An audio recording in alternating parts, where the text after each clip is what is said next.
سيبونا احنا بقى نتصرف فيه. دول اصدقاء، احنا اهلهم وجرباتهم وعيلتهم، هم دول بتوعنا.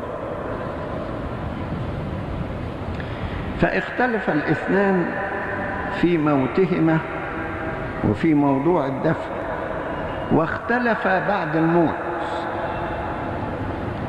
لعازر ذهب إلى حضن إبراهيم،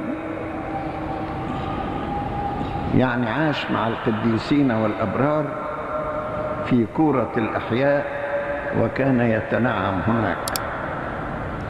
والغني كان يتعذب في اللهيب أسفل في الجحيم في هاوية سفلى. إن كان الكل قد ذهبوا إلى الجحيم أي مكان الانتظار، يبقى في درجات وطبقات، layers فوق بعضهم كده.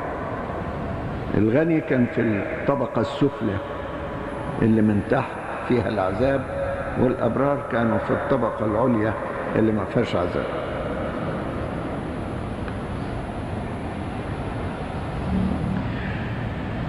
الغني كان في حياته على الأرض معه كل شيء، ولكن كان ينقصه شيء واحد هو اللازم لخلاص نفسه،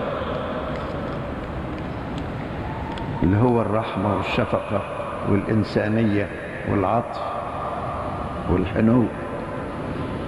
ده اللي كان ينقصه. المهم انهم بعد الموت تبادلا الأمكنة. يعني ايه تبادلا الأمكنة؟ يعني كان لعازر مطروحا على باب الغني، فأصبح الغني مطروحا أسفل مكان لعازر. يا ريت على بابه، انه ما طلش بابه حتى،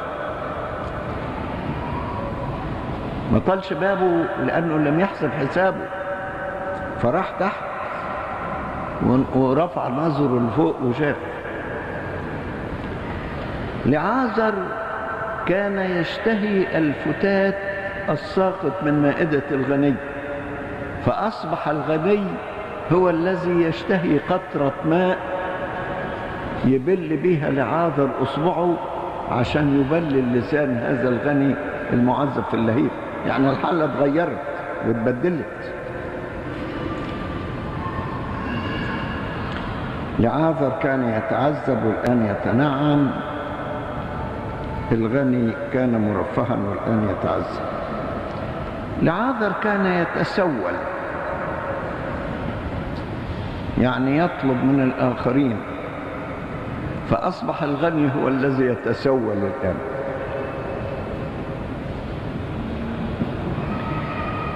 لعازر وهو فقير مسكين كان يرى سعادة الغني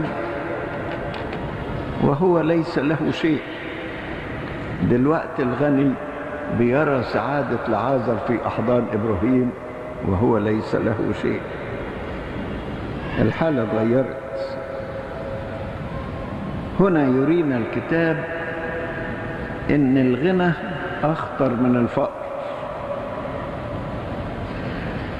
إذا لم يحسن الإنسان استخدامه. إنها مأساة لمن يستخدمون غناهم فقط للمتعة،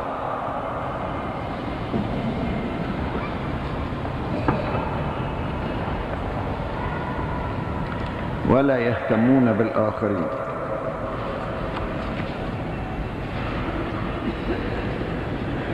نيجي نقول شوية ملاحظات عن هذا الأمر.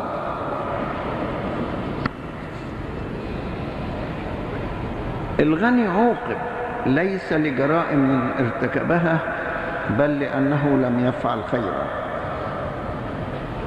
ولذلك يقول لنا الكتاب في رسالة يعقوب الرسول إصحاح 4 آية 17: من يعرف أن يعمل حسنا ولا يفعل فتلك خطية له.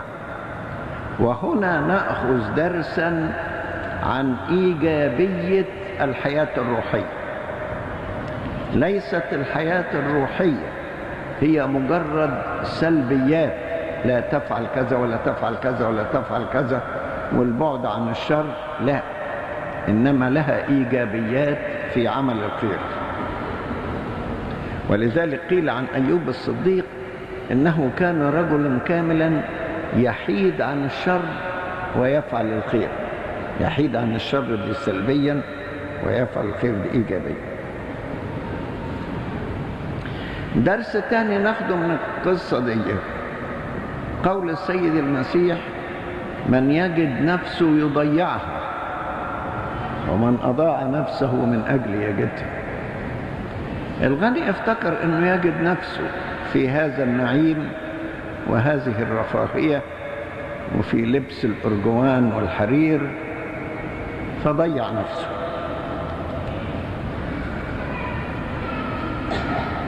لابد لكل منا أن يتعب من أجل المسيح.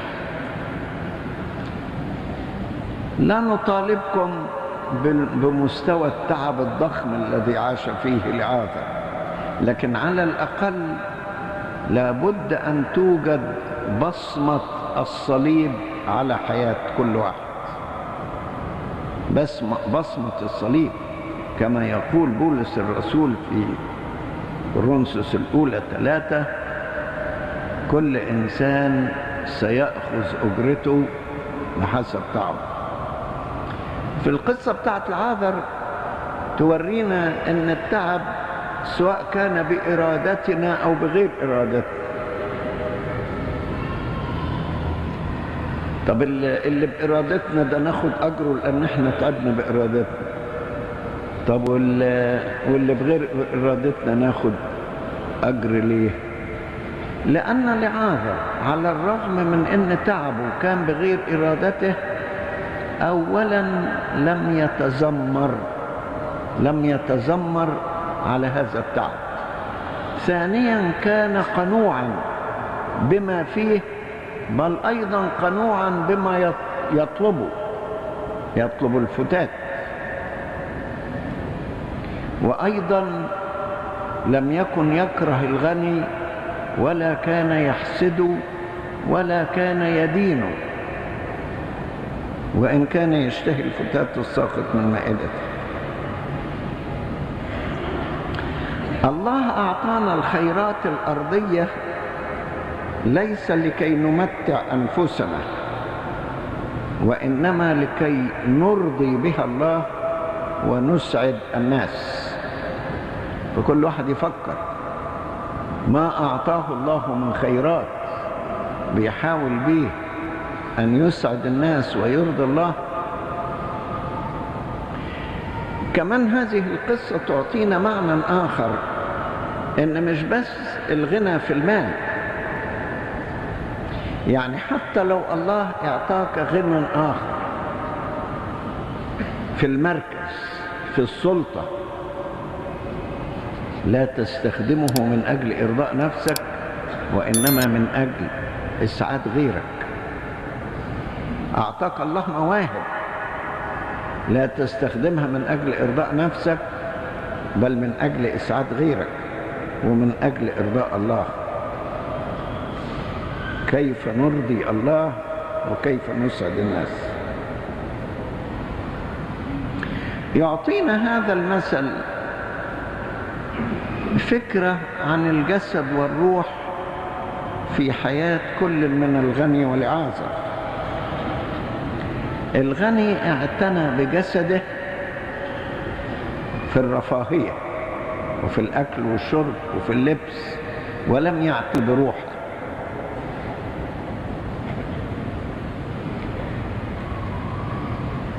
وأيضا في دفنه اهتموا بجسده وكيف يدفن هذا الجسد في مجد، ولم يهتم أحد بروحه. بينما لعازر لم يهتم أحد بجسده، ولكن اهتم الملائكة بروحه، فحملوا روحه إلى حضن إبراهيم.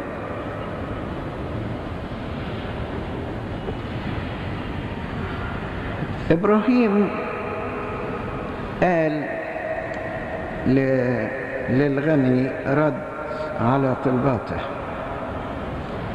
الغني طلب من أبينا إبراهيم 3 طلبات لم تكن مستجابة، جاءت متأخرة.